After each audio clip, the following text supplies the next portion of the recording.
presentation with my colleague, Mahta Riazi, bilingual coordinator at OCASI. Marta is a community worker, educator, and a writer living in Toronto.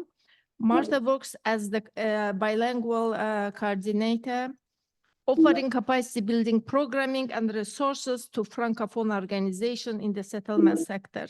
She holds a Bachelor of Education from Glendon College and has worked for several years with and newcomer communities in Ontario and Quebec. Please welcome Kevin and Marta.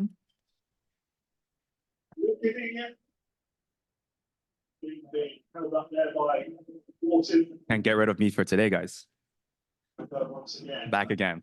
Okay, so I'll be speaking first, and then Marta will cover some another very important topic. But yeah, so this topic is called creating inclusive and culturally safe spaces, youth spaces. Sorry. It's, you know, I'll go a little, actually I won't go into it yet because I'll probably talk about it later, but the importance of youth spaces when they're in a programming space is as important as program design. Now, the reason being is because, you know, when we're in a space, right, that we run our programs that our youth are in, we also have to make sure that they're feeling comfortable in the space that they're in, and they also feel like that's a space they can go back to if they need that support. I find it that a lot of places I've seen youth programs, not including ourselves, could use some improvement, right?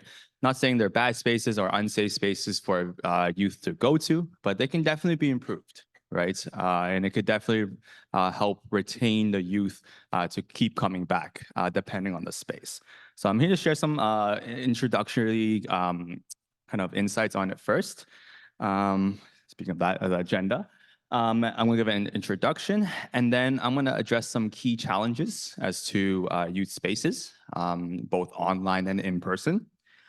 And then Mata is going to cover some topics about creating inclusive spaces for 2S LGBTQ plus QIA, plus communities to kind of talk about some strategies for culturally sensitive approaches, addressing systematic challenges, and fostering allyship. And afterwards, we're going to use, as I mentioned, Miro again, where we'll have some discussion on the questions on there. And so instead of just answering the questions, if you have any questions out there, or instead of answering some stuff, we will be using the Miro board. Okay, and then we're going to conclude that session with some conclusion. Okay, so why space matters, right? So, you know, again, you might be asking, Kevin, we're talking about program design today. Why are we talking about the space we're in? Well, one thing I like to quote is, not quote, but like, one thing I like to say is first impression matters, right? And making the space inviting to youth is very important, and it has to do with how your center is presented and resources that you have. So creating a welcoming space, welcoming environment for both physically and mentally starts with friendly greetings and approachable workers. So when I say environment, it doesn't mean just your physical space, but it also means the people working there. And that would require, you know, training or even just a standard approach to greeting customers or clients, I should say. Clients, customers, very similar. Inclusivity also matters as well. So inclusive space encourages youth to feel valued, increasing their likelihood of returning and staying engaged. And then, you know, what about online spaces, right? So this virtual spaces are as important because many of us run hybrid programming. So online spaces are also as important to kind of talk about as to, you know, how is the best way to approach youth on an online space. But yeah, so again, space matters, and it definitely has to do with the retention of youth as well. It correlates in one way or another. So an example I like to share is our Immigrant Youth Center space. We're located in Markham, and I just want to share like our slogan, Together We Grow, because at our center, not only did we as youth workers or program manager or directors in the past design the center, and put the space, the materials and resources there. But we also ask the youth in our community to contribute towards our space. So as you can see in our first photo on the right there, we have a blackboard there. And that blackboard gets updated every, I would say, season or every 2 seasons. And that blackboard art is basically the first thing the youth will see when, or youth or any clients will see when they come in. And it's a dynamic space where youth can express their creativity and share their ideas. And we feel like that's like a core piece of our center. And it gives like a more welcoming kind of feeling to some of the youth. Yeah, so that's a youth-led art project. And our activity spaces are very open. As I mentioned, this is a youth-centered location. So we don't serve, our location only serves youth ages, our children and youth, I should say, ages 6 to 24, where we have multiple programs happening there.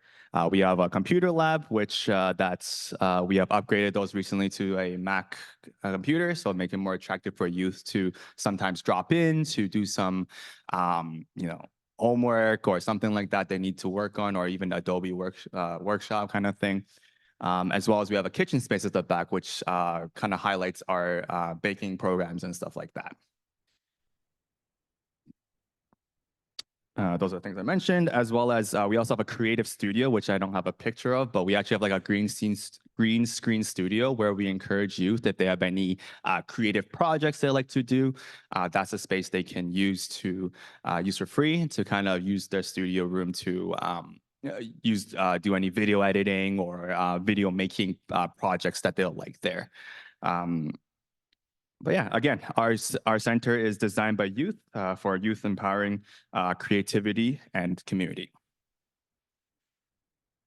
Okay, so that's just like one example of, I guess, many spaces across Toronto, York Region, or across the sector. But now I'd like to speak about the challenges really briefly. So first and foremost, in terms of programming space, online programming challenges, which we have encountered, include limited access to technology or internet for some youth, creating barriers to internet to programs. As we all know, some internet connection is not the best. There's lag, there's glitches, right? So it impacts our programming there. It reduces engagement and participation in virtual spaces compared to in-person programs. Now, I say this because, in an online space, youth have control over the camera and the mic, right? And oftentimes I like to just stay muted and, no camera on, right? Because they're either shy or doing something else in the background. And we don't really have jurisdiction is a big word, but we don't have a say into what they're doing at their home space or wherever they're meeting on, right? So it impacts the programming there. And also difficulty creating a sense of connection and community in online settings, right? Connecting with youth online sometimes is a challenge, right? I'm not saying it's always a challenge, right? But it's a challenge sometimes because of the, I guess, the amount of discussions we can host on there. Another challenge would be inclusivity. So challenges in creating spaces that feel safe and inclusive for all, including 2+ LGBTQIA+ youth, and limited efforts to include youth's voices in decision-making for space design and programming. So that's sometimes a challenge for some of our, other spaces aside from IYC, where not all spaces are youth-led, right? Some projects are built for office spaces, for example. Sometimes youth programs happen there. And we find that sometimes the interaction there is a bit lower than usual because of the resource that we have there. It feels more like an office setting or like an interview or like something like that, rather than like a youth space for programming, right? And then some other challenges, of course, funding and staffing, right? Insufficient funding to maintain and enhance youth spaces is, something to keep in mind of. So, as I said, Mac Mini, I know those are expensive, right? And not all centers can afford that. So funding obviously sometimes is a challenge. And even to, for example, having a few extra tables, right, at your center might be a challenge, or having those repairing a wall or repairing a glass that's broken, right?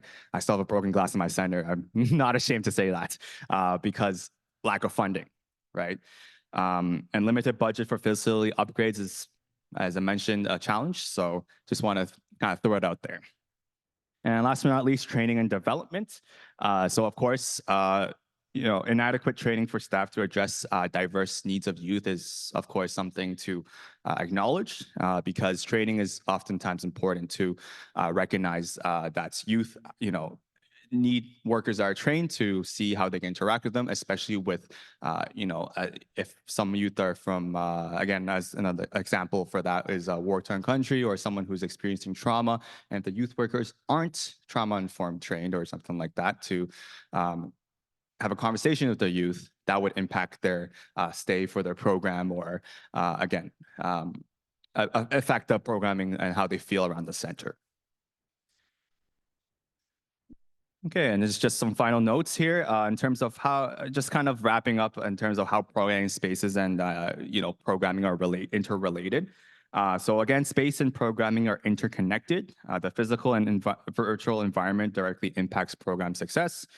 Welcoming inclusive spaces, as well as design impacts retention, right? So if a youth looks at a center, they come in, there's not a lot of stuff to do there. There's just a few tables. Youth sometimes have the idea of being like, this is not as interesting as a community center that I can hang around at. So sometimes that affects the retention of youth coming back to the center. For the interest of time, I'm gonna go past a few things. And then youth-centered spaces. So again, having youth input is very important. So as I mentioned, our Blackboard art has youth involved in it, and making sure that, every now and then you can ask the youth in your programs like, hey, what do you like about our space? Conduct some surveys, right? So that you can kind of see some ways to improve it. What can you incorporate that youth are interested in, right? Is it having another TV, right? If you can afford it, right? Or is it affording, a new computer lab space that you can potentially put in, right? Put in the hats for funding proposals or whatever, right? So again, consistency also matters. And for online spaces, virtual programming requires intentional design to ensure accessibility. So just make sure have some more interactive pieces, as I mentioned, for programming. Okay.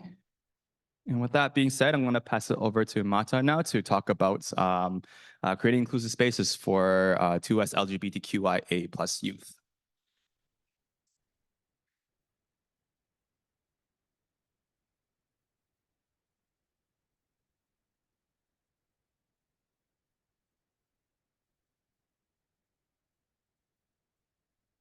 I just need to lower this. There you go. Okay. Hello, everyone. Can you hear me okay? Okay, great. Hi, everyone. Welcome. Thank you so much for having me. Thank you, Tarana and Kevin, for all your work in putting together this, this wonderful interactive event.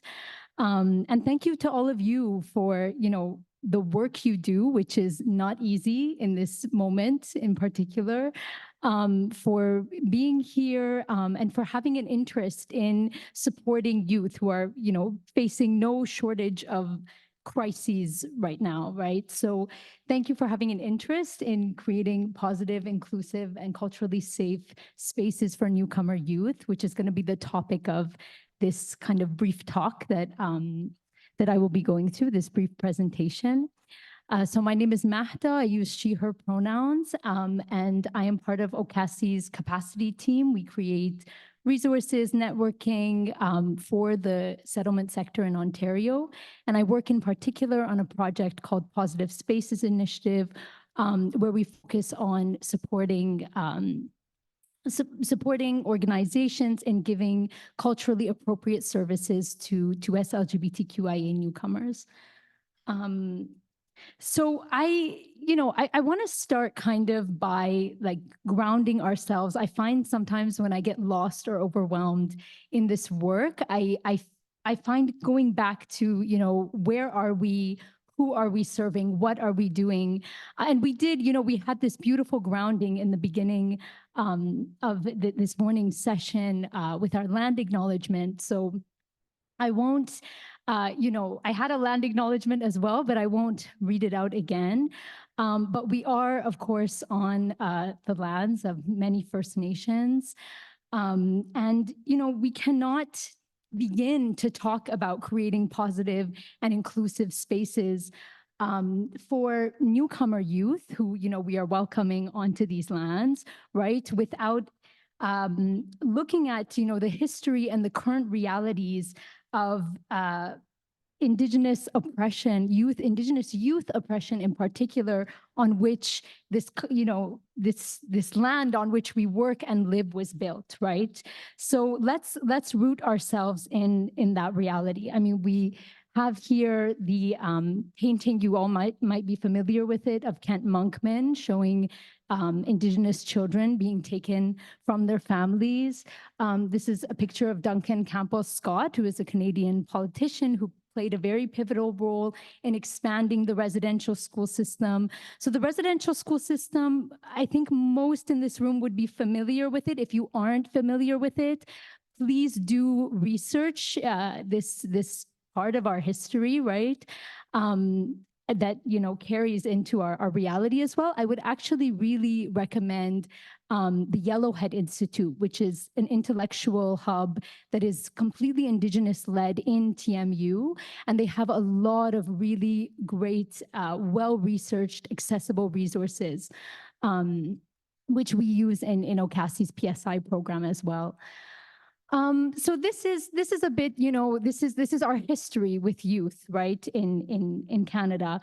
But this is also, of course, not just a history. This is, we see through, just one factor of it being intergenerational trauma. We see today a way overrepresentation of Indigenous youth in carceral system, including Black youth as well, right?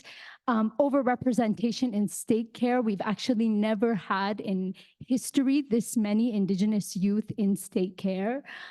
Environmental racism, right, in this province. Janang First Nations have, a recent report has shown benzene levels to, causing multiple sicknesses in youth, early rates of cancer, right? Like this is an area where that is nicknamed Chemical Valley because so many petrochemical industries are placed next to Indigenous reserves, right? We know, just to begin us, to ground us, when we're talking about youth, we are not talking about a context or a system in which all youth are receiving the same access to care, to opportunity, to prosperity, right? So, we often use this wheel. I know this diagram isn't, it's contested. Sometimes people argue that it kind of flattens these complicated experiences of different identities. But I use this just to point to, we know the power systems within which we exist. Those of us who work like you do with the most marginalized populations, right? You understand how these things work. And, when we're talking about youth also and creating positive spaces for youth, we have to also have an understanding of what youth are we talking about? What youth is it that need the support and resources that we have to offer? So when we're talking about which youth, the closer we kind of look on this image to the center is the more we are talking about youth populations that will have access to education, to resources, to healthcare, to prosperity, to a future, to survival, right? Whereas on the kind of outer ring, and of course, we speak about intersectionality a lot. There's also the intersections of these identities, which we focus on a lot in the PSI project because we're talking about the intersections of LGBTQ community and newcomers. I'm going to keep doing time checks because I talk a lot, but I will control myself. But what are positive spaces? So,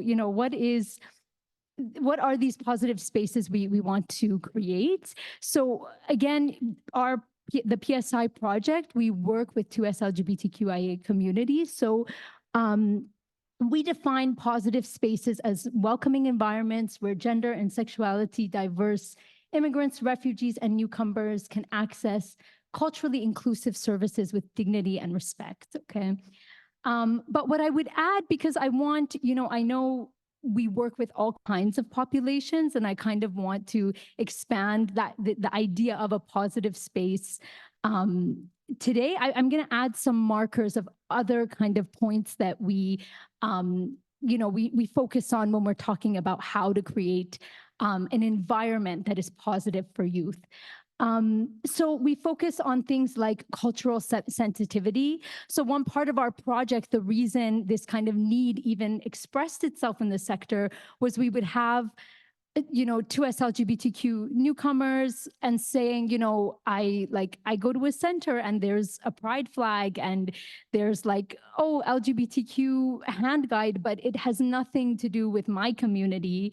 The representation is very Western or very it's not something that I can relate to, or it doesn't, give me the needs that I have. So keeping that in mind, right, when we're creating our resources, cultural sensitivity, centering the lived experiences of youth, right? We talked a lot about youth-led today. There's actually so much I'm going to talk about that was already touched on today in your beautiful conversation. So, yeah, and advocating, right? I think we all know the moment we're in, the multiple layered crises that youth are facing in the future they see ahead of them, right? We have really this role of advocating for the most marginalized youth.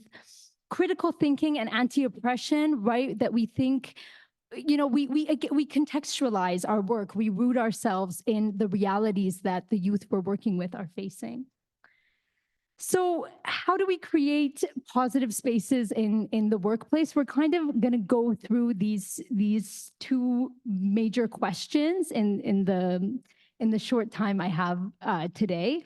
So first, if we want to create positive spaces, welcoming spaces, culturally inclusive spaces, we have to know what are the needs of the populations we're working with, and so what are the current barriers that they are facing. And then we can look at, okay, how do we implement this into our responses and the kind of, practices that we have in our organizations. So what is the context? What is the reality newcomer youth are facing today when they come to this country? So, the headlines speak for themselves, right? We have the highest inequality in Canadian history, in reported Canadian history. 1 in 5 new Canadians now live below the poverty line. I don't like this concept of poverty line is a line but and honestly, this data is from 2022. I would guess that this is even larger now. We are in talk about youth. We are in a crisis of education. I don't know, Sam, if Sam is still in the room, but I was reading about, York Memorial, your high school. The students did a walkout just a few years ago protesting the deplorable conditions of their school because there has been, these are the realities that youth are facing, right? We are in a housing crisis. We are in all of these things is what youth are facing on a contextual level, right? What, again, our work is with 2S LGBTQ youth and newcomers, newcomer population. If we think of this from that perspective, if we want to talk about the intersectionality, there are then kind of added layers, right? So for example, given the conditions that we are in economically, politically, all of that, newcomer communities will often turn to their cultural or religious communities for support, right? Often LGBTQ newcomers will not have access to this, right? So we talk about a kind of double isolation with this community where there's a rejection at the level of kind of general society, and this rejection sometimes, when we're talking about youth, even within the family or within the community, not being safe places, right? So when we think of where we fill the gaps for youth that are marginalized, for youth that don't have access to safety in other ways, that is one way our organizations, our spaces play important roles. And this is just, again, the data we have is on 2S LGBTQ community. And, what we hear on the ground from this population is probably what many of you are familiar hearing from newcomers, is this idea that, this expectation I had of Canada as a place where I can be safe in my identity, where, people are accepting and people love immigrants and newcomers. And I think in 2023, Canada was named the most gay-friendly country of in the world. We really project this image of ourselves as a very 2S LGBTQ positive, and then we're finding that people come here and don't feel that experience, right? They feel that there are assumptions made by service providers, lack of resources, discrimination and fear of discrimination. We see this on both this image that we have of being 2S LGBTQ positive isn't exactly reflected in both. At a policy level, we see more and more anti-trans, for example, policies being passed or discussed across the country, right? But also in just like cultural attitudes and the kind of polarizing conversations that are being had around 2S LGBTQ community right now, many of which are very dehumanizing, right?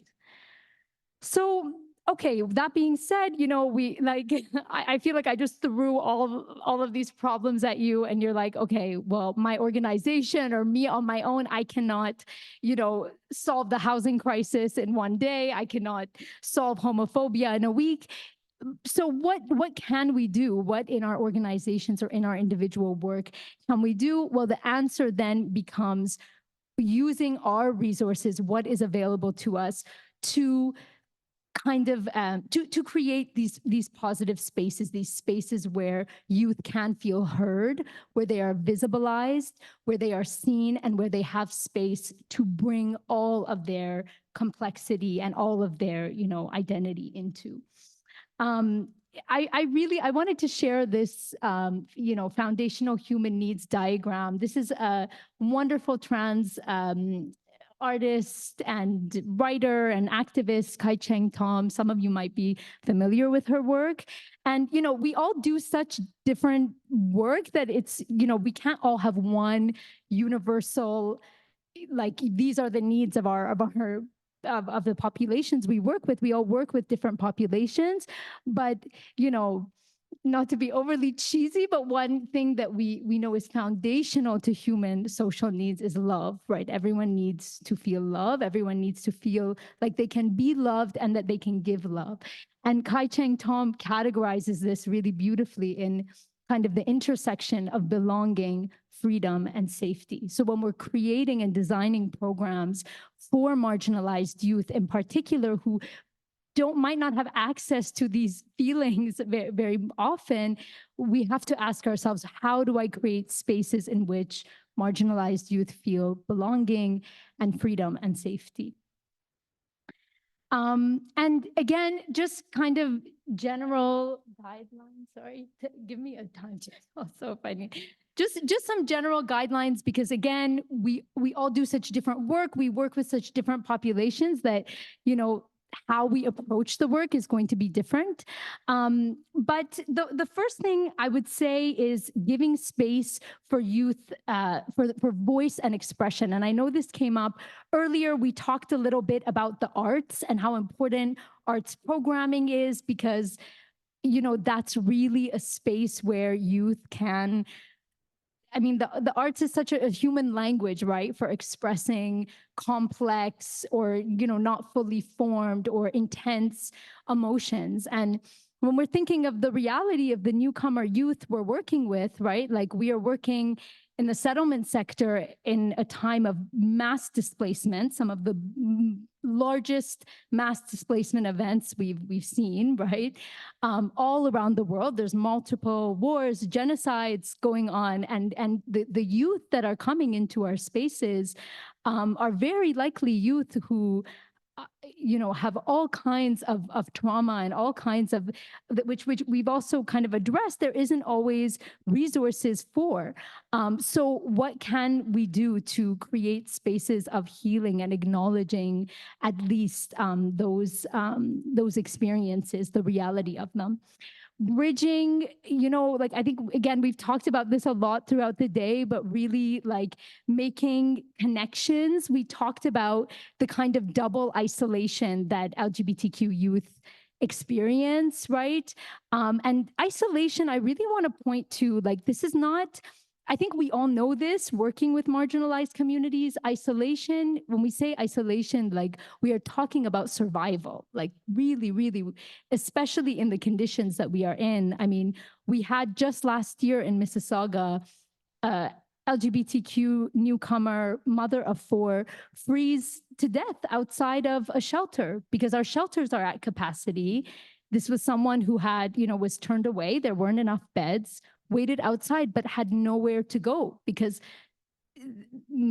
so just really like centering that the isolation is, creating these networks and communities and connecting the youth that we're working with their communities. And, that's really, really vital work.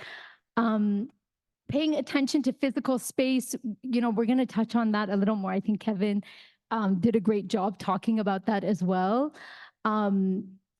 Advocating for youth, yeah, we touched on that too. Having just, platforms for youth, giving voice to youth whenever possible, giving them financial support and opportunities, ways to be in leadership positions, then training positions that kind of build up their skills and their confidence in leadership. This is, just some examples of, again, for like 2S LGBTQ newcomer youth, or like newcomers in general, kind of signage or things that we can have in our physical space that invites them in, that shows them that their experiences are validated and kind of acknowledged in that space. This intake form is an example from Sherborne Health. So, it has like questions on there about health that maybe aren't relevant to all organizations, but I just found this such a good example of inclusivity in both, the name, like giving an option, right? Of, okay, your legal name you go by, maybe as settlement service workers, right? We need to know the name like on the person's documentation, but what name do you go by? Just recognizing, right, that there are non-binary or trans youth who might use a different name than what is on their documentation. And wow, what an easy way to make someone just feel seen and, able to arrive as themselves in your space. There's a space to share pronouns. You might notice that there's nothing is asked as, a direct question of like, are you queer, straight, like there is just space for it. It is just an opening, like, please tell us if you want to discuss your gender identity, if there's something you want us to know or we can know to kind of serve you better, or like communities that we can connect you with, whatever. Here's a section for you to tell us about that. Here, sex assigned at birth is probably, again, this is like more medical context. Tell us about like having the space for youth to also express what it is they need, what it is they're looking for. I wanted to just, if there's time, very quickly take you through it's this one, huh? Okay. Yeah, I just find this to be a very good example. Oh, I can just scroll from here. Okay. Yeah, this is an example from For Youth Initiative. They're probably some of you know them. They're an organization in Oakland neighborhood in Toronto.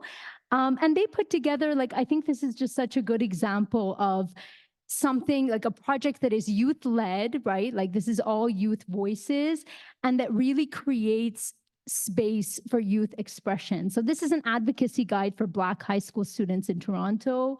So they have, I'm going to go through it quickly, but you have like youth leaders that are like expressing, that are, taking on this whole project. You have space for art, right? Like you have space for artistic expression to showcase the work of the youth and to give it a home. So this is like their, little glossary, but then they have, more. They have like an educational aspect, right? Things that might be, interesting, like looking at all of the kind of huge student movements we've been seeing throughout the world this past year, things that are interesting and speak to the experiences of youth. What is advocacy? This one actually even includes, the York Memorial walkout, right? So I just wanted to share that example with you. I think, yes, okay.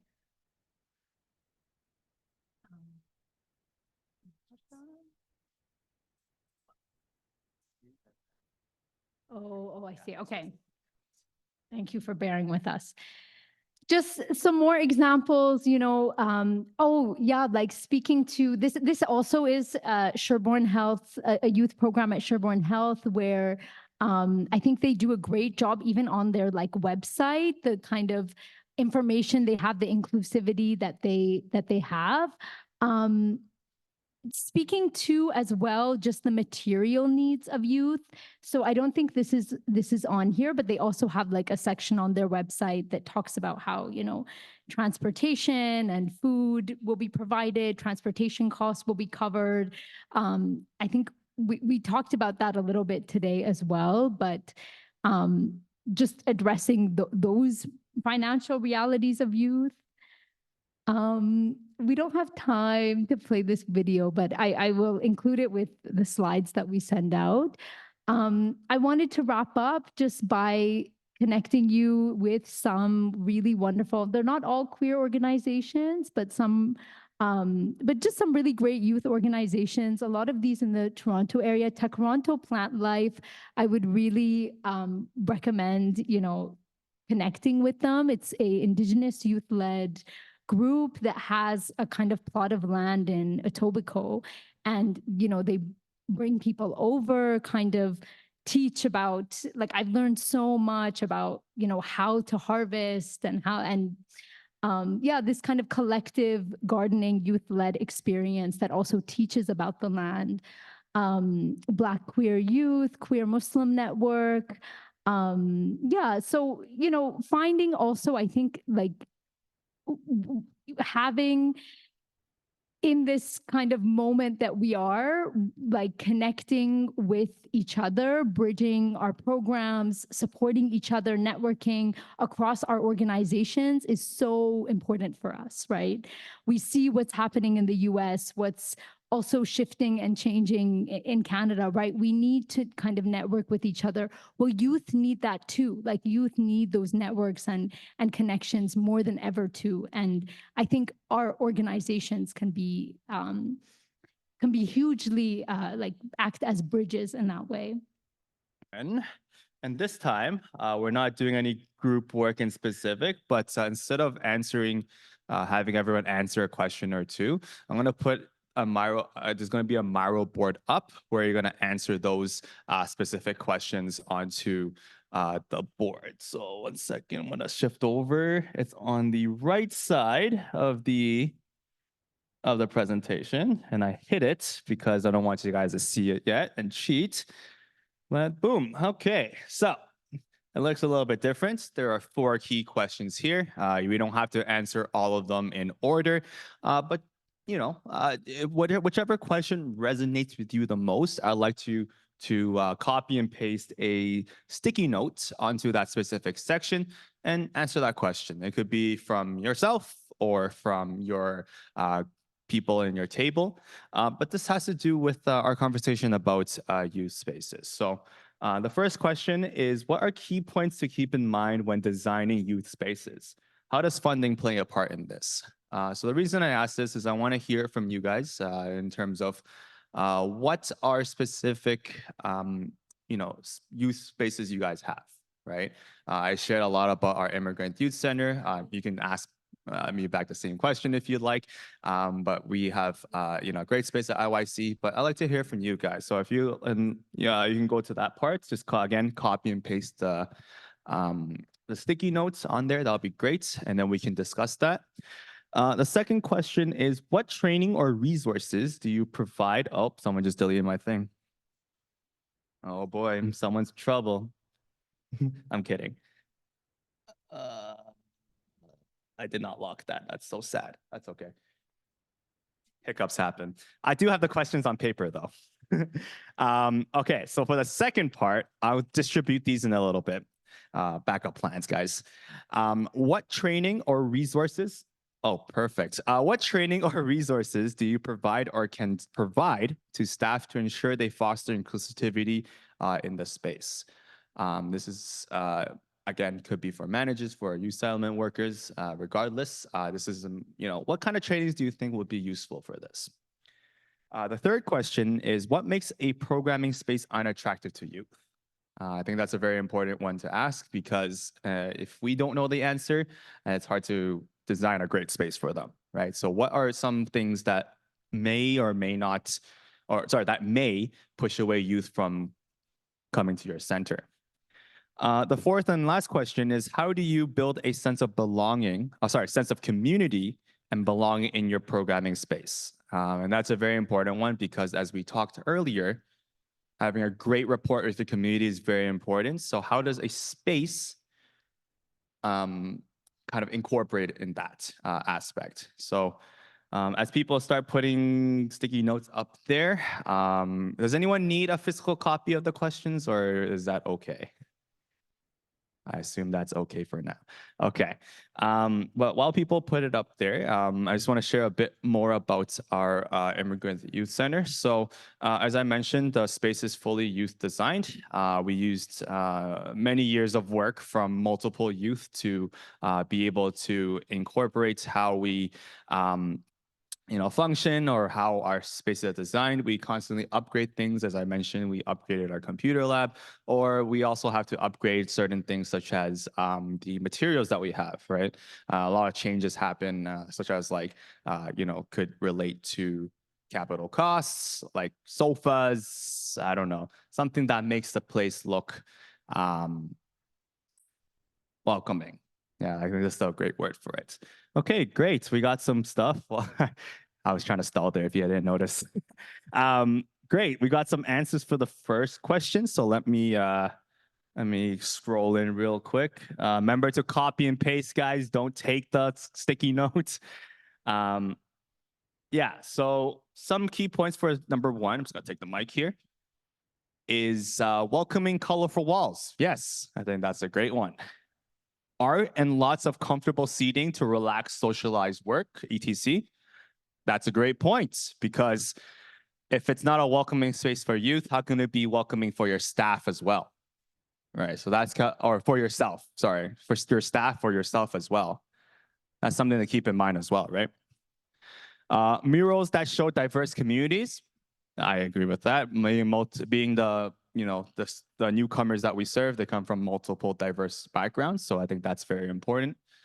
Multiple languages, yes. It could be like a wall that says, hi in different languages, right? I think that's also important. Allow youth to have a say in what they have, what they want to have available. Yep, I think that's a good one. I'm gonna scroll into this one.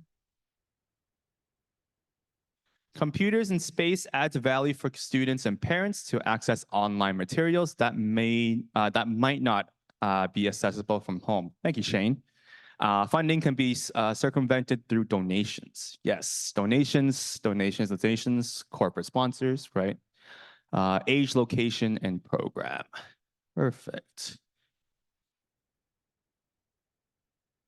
Okay, let's move down to some other points down here. What makes a programming space unattractive? Some thoughts are feeling like an office or clinical. Clinic, I think the word was. Yes, I think having four walls with no windows can be very unattractive in a way because it's hard to interact with youth there. Too stuffed space, dim lighting, lack of vibrancy. Reminds them of school. Yes, that's a good one. Definitely something to consider is trying to not make your youth space look like school, or else they might just feel like they're just going to school again and kind of be like, why not? Why can't I just do this at school, right? Feeling watched, I think that's an important one. Although some centers do incorporate security systems because of materials or something like that, we don't want to feel like we're 24/7 watching the youth. We want to give them the agency to act, right, accordingly to, of course, we're not going to allow them to do anything like vandalize the building or something, but we also make sure that they have a choice, right? Unreliable transit for 20 minutes for busing. Oh, yes. Yeah, if the center's too far away, I don't know if the youth is able to make it, right? But that also has to do with the programming stuff that we talked about earlier. And report. Okay. And the fourth question we have, we'll zoom in for this one. How do people have youth input to create programs? Yes. Volunteering, all that stuff, youth suggestions and feedback, showing off students' work, display inspirational quotes from trailblazers, activists, leaders, artists, etc. Posters calling for inclusivity, offer diverse programming, some physically literacy, and some arts, crafts, movies after something for everyone. Yeah, seems like someone posted a great big word. Okay. There's a drawback of my room. We get kind of confused at what's happening, but that's okay. That's my fault. Okay, and then second question was, what training or resources do you provide or can provide to staff? Funding, I guess that's important to kind of consider is what kind of funding do we have to cover trainings? I did a training recently, or I had a training facilitated for my staff recently, and it costed, I think just for a full day training was almost $1,500. So considering funding is very important. I know we all have professional development money, right? But of course, we're not going to spend all our budget on 1 or 2 trainings, right? We want to offer diverse trainings to make sure that staff are well trained in diverse topics. So that's obviously something to consider. And of course, speaker fees and all that stuff can be quite expensive. So that's a good point. Trauma-informed and cultural humility. Yes, of course. I think trauma-informed practices are very important to consider when it comes to working with marginalized youth and at-risk youth as well. I want to make sure we're more sensitive to the approach and be careful with the language you use as well. So those are great training. Basic sign language. We have a sign language interpreter here, right? To be more inclusive of youth who are youth with a disability, right? Yeah, that's something I can consider too. Thank you. I'm also learning from you guys, right? Mental health training. Yep, that's a great one. Always a good one. OCASI professional trainings, free employment webinars, and Microsoft Office training. Oh, Microsoft Office. That's a good one. Okay, let's see if there's any other questions from up there. Allow youth to say what? Yep. Offer food and snacks. Yeah, I think offering foods and snacks out in the open just for you to drop in is a very great way to have youth feel welcomed.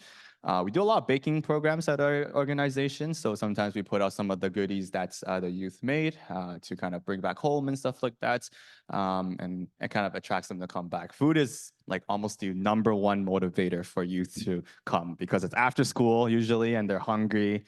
So we're having some great refreshments is great. It's good to motivate them to come. Okay, see if there's anything else. Assigned youth leaders identifying skills within clients and allow them to lead when appropriate. Yes. So as I mentioned, I was just wondering, of the audience here, who else has like a youth council like group within your organization? 1, 2, 3, perfect. It's good. I'm glad to see hands. I think that's honestly the best way to interact with the have youth lead opportunities because not only does this council thrive for 1 year, but it gets passed down to generations, right? So when, for example, in our ICANN Youth Council at Immigrant Youth Center, it gets passed down to the next year where we have new student leaders come in, where they are aware of some of the needs that they have within their own community to kind of build on what they can do for the community and bring it back, right, from what they learned in the previous years. So if you haven't considered it, I would highly recommend having a youth council, having a youth worker, multiple youth workers handle a youth council. And of course, I would recommend having a side budget for that as well. For those managers out there, simply because sometimes when there's a program running, of course, it needs budget to run that program and to fulfill the youth's goals and programs that they have. Okay. Give opportunities to youth to connect through icebreaker games. Yes. And I encourage, aside from the youth councils, have youth run the programs themselves, right? I was having a conversation with, I think, Therese from Achieve, right? I hope that's correct. And we were talking something similar about having youth lead the programs themselves, right? And with the guidance of a youth worker, we can potentially have the youth lead a program that they are interested in. So if you have a youth that's really motivated in basketball or really motivated in public speaking, they can lead the workshop, right? We just kind of facilitate and help them manage registration, all the nitty-gritty stuff. But it's also important to have youth lead it because it feels like they are getting information from peers themselves too, right? Peer mentoring. Okay. Oh, there's more stuff going on there. But yeah, so I'm just going to leave it at that. This is a Miro board. Again, you can continue to put stuff on there. Might get a little messy in the future, but that's okay.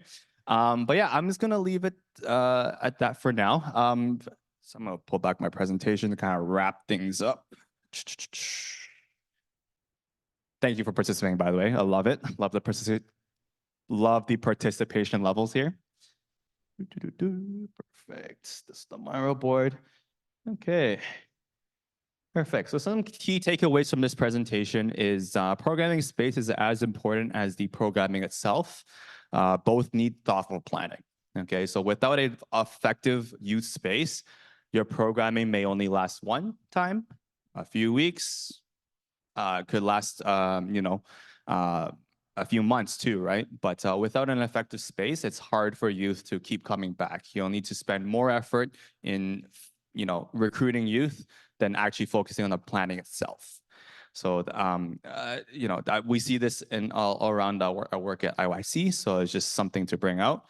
Acknowledge the challenges and leverage the power of strong partnerships to overcome them. Okay, I think that's a great one because, not all community centers have the needs that not all community centers or not all organizations have the resources to run specific programs. Like, for example, our Markham Center doesn't have a swimming pool, doesn't have a gym, right? So we leverage our partnerships that we have in our community to run those programs. So, for example, we had a big need in Aurora, the town of Aurora, because we have a new market center as well, where we had an opportunity to run a sports program as well as a swimming program there. And we partnered with them about it. And as I mentioned earlier, we also have a partnership with the city of Markham to run a swimming workshop there as well, where we had lifeguards from their end actually teach the children how to swim and basically to survive in the water. The program is called Swim to Survive, if you know what that is. So having these partnerships is very important. And of course, different organizations have different needs. So definitely, instead of thinking it's impossible, we can never run this program, maybe it's time to consider that, hey, let's reach out next door to see if there's any partnership opportunities we can do. I might have a bit of funding to use. Let's use it on this part to see how we can collaborate together. Can that organization give me like a better group rate, for example? Right, a lot of times that happens. So I feel like, again, acknowledge the challenges and building collaborations is a very key part of, again, keeping in mind the space. And last but not least is inclusivity and a welcoming environment. It's very essential for youth retention and encouraging repeat participation. So on top of, again, everything else that I said already. We just want to make sure that youth retention comes from the space that we have, as well as careful program design.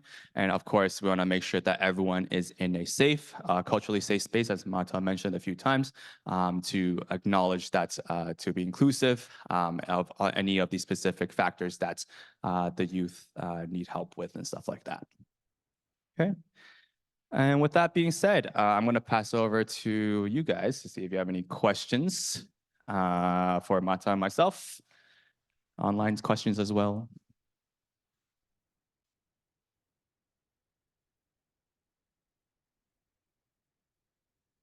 Everyone's tired. Oh, everyone's tired. They want to get it over with already.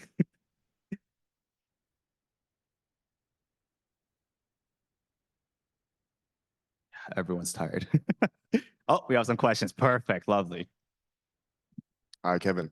This question is regarding the sports programs. I saw that in the picture you guys have a gyms, like an indoor capability. How did you go about connecting with your city and I guess building that relationship, trying to make some sort of physical events happen?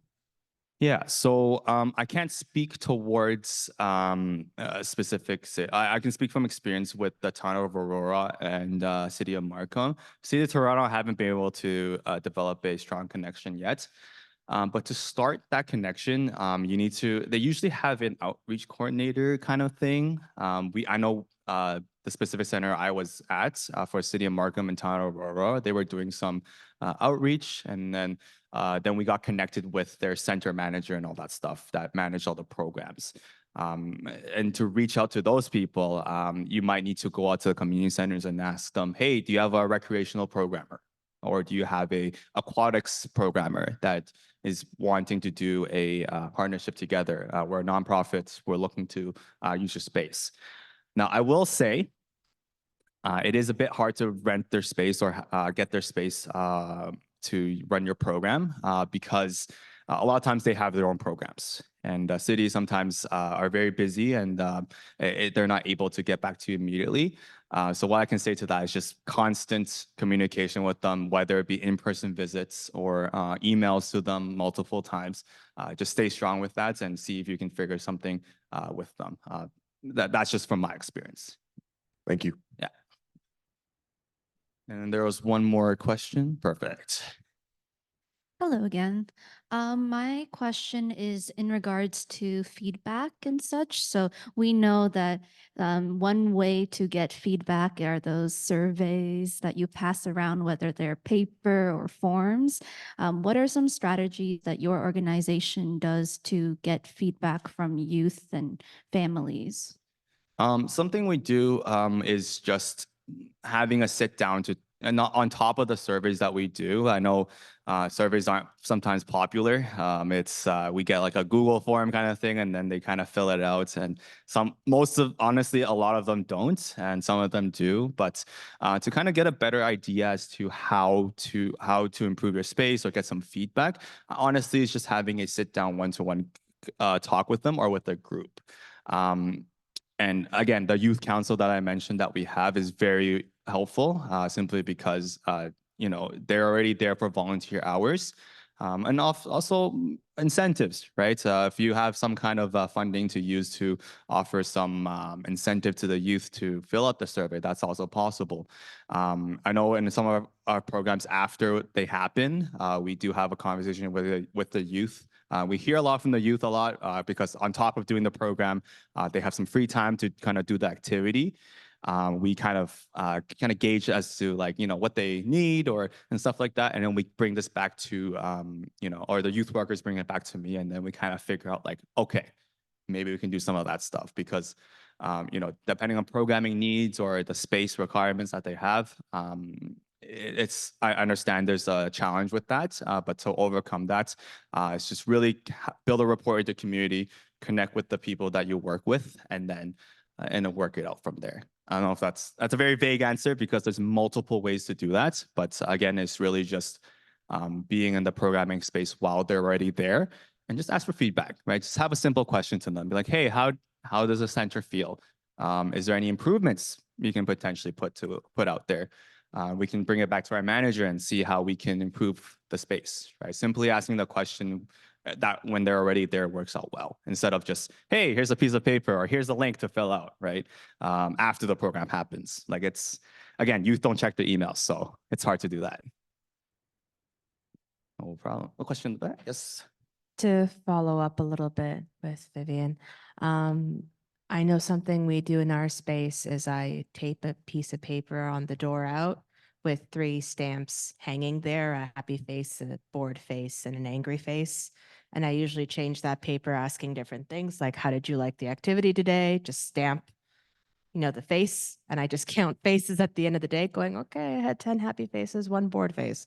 There we go. We've done that before with the giant sheet, like the one you have over there. And they just slap on liked, like I just cut out thumbs ups, thumbs downs, and they just slap on whatever question I have. It's so easy. Pick it up, slap on the way out. It's really short. It's really quick. I find that's been the most helpful because anything else I give them will take, them like not really being interested, or they like asking clarifying questions, especially if it's just a quick follow-up, like a check-in. Did you like it or not? And I just count at the end, how many thumbs ups, happy faces, and away I go. And Yeah, short and sweet is sometimes the best kind of solution. Again, youth don't have the attention or attentive time span. It's tiring. The time span to kind of really focus on something like a survey, right? I know sometimes when we even for us as settlement workers, when we receive surveys and stuff like that, please complete the one today though. I do ask that, but for sometimes when we receive surveys, sometimes we kind of just 5, or yes, right? I'm guilty of that. I'm just gonna call myself out there. Sometimes when I receive surveys from other organizations asking for feedback or just anything in general, right? I just kind of like, oh, it's just a survey, I'll help them out. But it's not like my genuine answer, right? So sometimes short and sweet is the best. And yeah, that's a great point. Thank you for that. Okay, with the interest of time, anything else that's any questions for Mata? Think about our conference. Yes.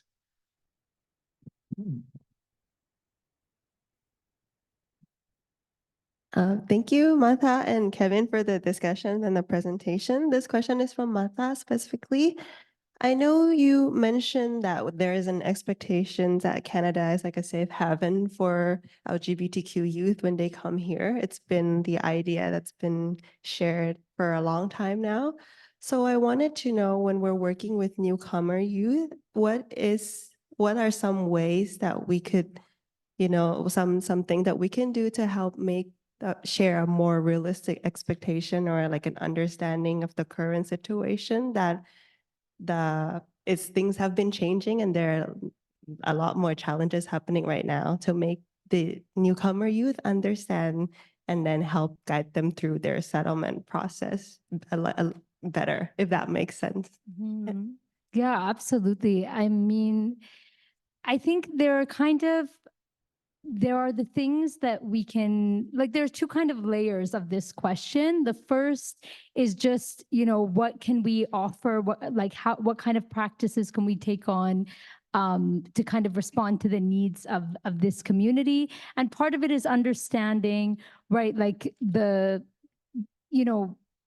kind of lack of access to resources that they might have that we can kind of fill the space in for. So putting things like considering things in our practices and in our programming, like confidentiality, for example, right? Like a youth that is part of the LGBTQ community that needs, access to resources might not be able to express this in front of their family, or in, how can I give them spaces where they are also connected with their with LGBTQ community that is like culturally sensitive and appropriate for them, that might allow them to make connections that they can't find elsewhere. So one part of it is like connecting with all these diverse LGBTQ communities and resources that I shared some of them on these slides. I think that's one part of the question. I think the other part is realizing, and I think those who work in the settlement sector can really understand well the use of a minority group, right, to kind of distract or to kind of make a political pawn out of, right? I mean, newcomers are so used by this. How much do we hear that the housing crisis, the poverty, affordability crisis, oh, it's because we have too many newcomers, right? So we know all the things that cause these crises we're in, and yet, you know, as Debbie Douglas, the idea of OCASI always says, like newcomers are coming into a housing crisis. They are not creating a housing crisis, right? So for us to be able to use any minority group of people that way, what do we have to do? We have to simplify them, right? We have to remove any idea of complexity. We have to cut off their history, right? And we hear that with LGBTQ a lot. This is like a new thing, or we hear this among newcomers a lot. This is like a Western thing. This is something that doesn't exist in our parts of the world, that only exists here. So these are all the factors at play. And I say this because LGBTQ youth in particular are so politicized in this moment. And in order for them to be politicized, they have to be dehumanized. So what we have to do in our centers is, with whatever resources we have, say, like, we will not accept this dehumanization. We will visibilize, we will, as much as possible, welcome you in all your identities in, you know, confidential, safe environments. I hope that answers the question. That's perfect. Thank you so much. Perfect. Thank you. Any other questions?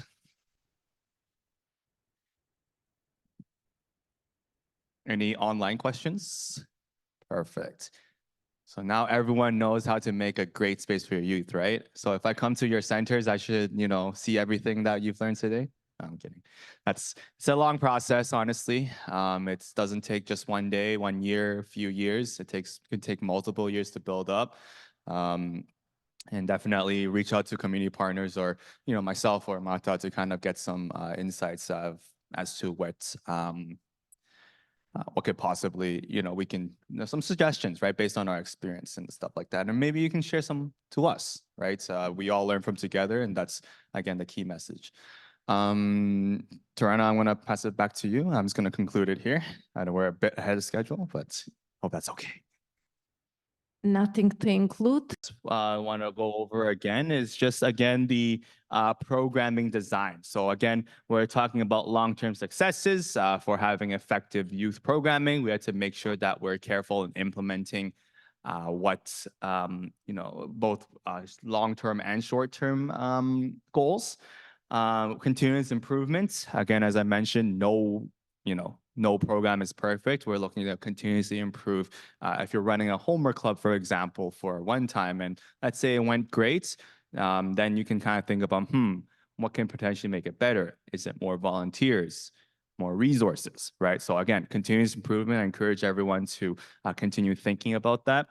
And as well as future collaborations. I talk a lot about collaborations today, and in terms of partnering with each other. So, but with that being said, I did want to run a small activity.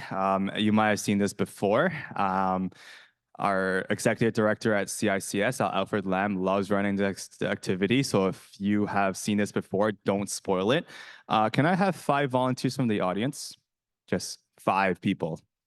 Quick. 1, 2, 3. 2 more. Oh, 1, 2, 3. People, hands up. Sorry. All right, people with the hands up, just come up. People with the hands up, just come up. 1, 2, 3, 4. Oh, no, 4. And one more brave soul. 5, perfect. Thank you very much. Okay. Can I have everyone just standing in front of the screen like this, just in a straight line? Oh, don't worry. It's not too bad.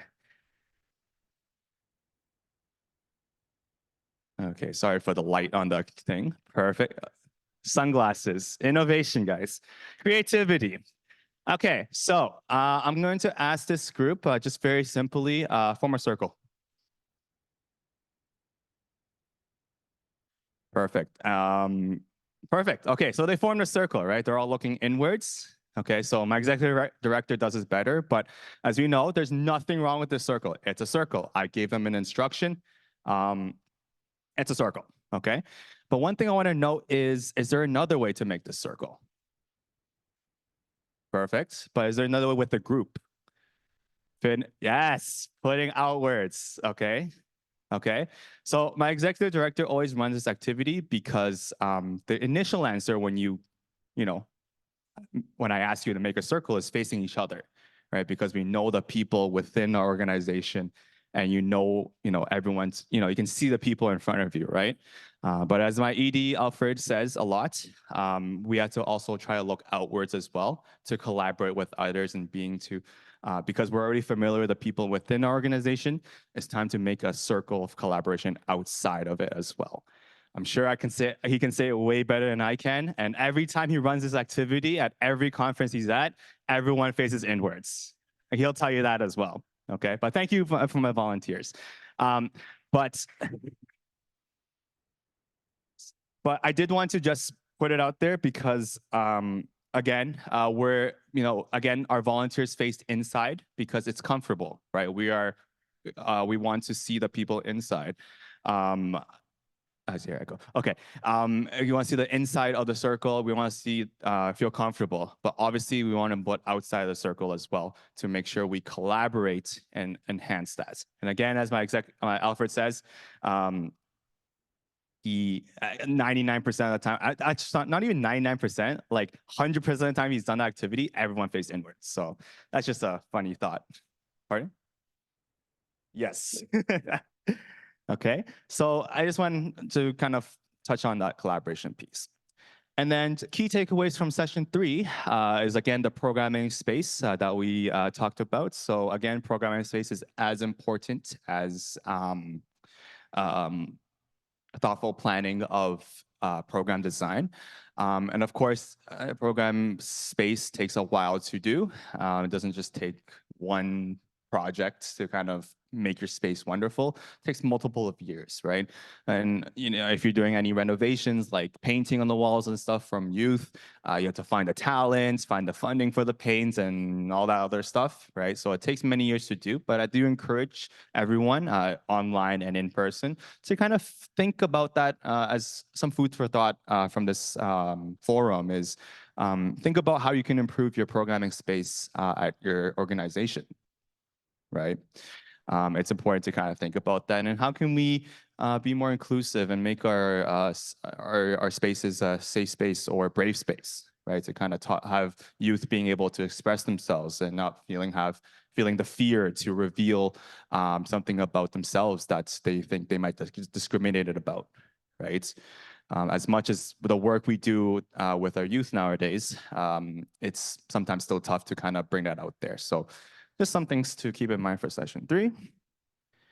And yeah, just before I wrap up, is there any, before I kind of pass it over to Tarana to kind of do some wrap up with anything, is there any like last minute questions you want to ask about any of our sessions today? Just kind of want to throw it out there before I pass it over. Oh, can we have the mics, please? There's one question. Oh, and there's a QR code, yeah. Do the survey. But I kind of skipped ahead of stuff. But yeah, question over there. Perfect. Just a small question. Would like to ask you, how do you think, what is the best way of outreaching to people? Because we are all the time, we are concerned about the numbers. Yeah, what way are you finding like the most effective in terms of inviting new community members? Yeah, outreaching. Mm-hmm. Yeah, I think one effective way is to come to more of these, conferences. I think they're effective. I think the workers that work for CICS here have, knew 1 or 2 more people than they knew before they came here. And then from those connections, we kind of can trickle down connections from there, right? So we can get other partner organizations to, refer other organizations to us. I know it's a very difficult thing because sometimes we might connect now, but then down the line, work gets busy, right? And then we lose that connection. And just my only thing for that is just be consistent. You just need to, if they don't reply to you in 1 day or a week or so, try again next week, right? And if all else fails, visit them in person, right? Ask the community, so if you're trying to connect with a city staff, right? Ask for them, ask for them in person if you know which community center they work at, or ask for a recreational programmer, right? It's difficult because we're all busy with our own work and programming, and it's a lot to do. But again, the key piece there is to stay consistent with asking about collaboration opportunities out there. And let me tell you, that's just the beginning part. It gets way harder from there, because now after connecting with that person, you got to continue that conversation with that person, right? Or people, right? Yeah, I don't have any like 100% guarantee kind of advice for that. It's just that while we get all these, business cards or anything like that, make sure we reach out, right? If the person reaches out or you reach out, make sure you follow up with that, right? Could just be a simple email or two, and to develop something greater from there, right? I'm guilty of that myself too. Sometimes I forget to email someone or connect with someone because of the amount of workload I have. But yeah, just again, stay consistent. It might seem like that's a lack of a better term for that. It might seem like you're a little bit of an annoyance to them. But honestly, I don't think it is, because for us to succeed as a community, as multiple organizations serving the same population in Canada, or in Toronto, I would say, we need to work together, right? There's no better way to take it, collaboration. So consistency is key. That's my way of answering it. Sorry, bias? Oh, clients. Oh, outreach for clients. Sorry. Clients wise, I say consistency would be whatever you just see your clients, what they use the most, social, like electronically wise. If it's newsletters, MailChimp works good, right? I'm not trying to advertise them by no any means, but MailChimp, if you have a clientele base that checks their emails often, all right, MailChimp could work. If it's social media interaction, right? I know we're not supposed to use TikTok nowadays on our government, because government sanctions against it. But could be Instagram Reels, right? Having a specific youth worker who does social media content to interact with youth, right? I think that's an important key piece there. It's figuring out what your client's base uses the most, right? For example, for people who serve the Chinese-speaking community, I think WeChat groups work great, right? They help promote our material out there, and the word of mouth goes from there, right? So again, it's really specific to your population. If it's WhatsApp, if it's Telegram, something like that. Facebook groups, I know those exist as well, although they're a little bit, in my opinion, outdated for youth specifically.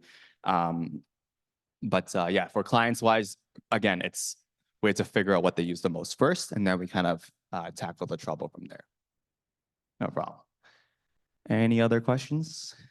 You can also reach out to me later if you have any questions about anything, like how your center looks like or something like that. I can definitely share some information about that as well later on. Just, have a conversation about it. And again, use of space, we're also open for that as well. If you like to use our space for anything. Not trying to promote that, but I'm just putting it a word out there. Anything else? Anything online?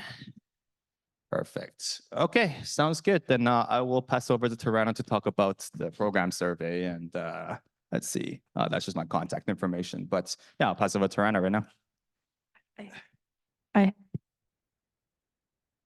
Does it work? Yeah.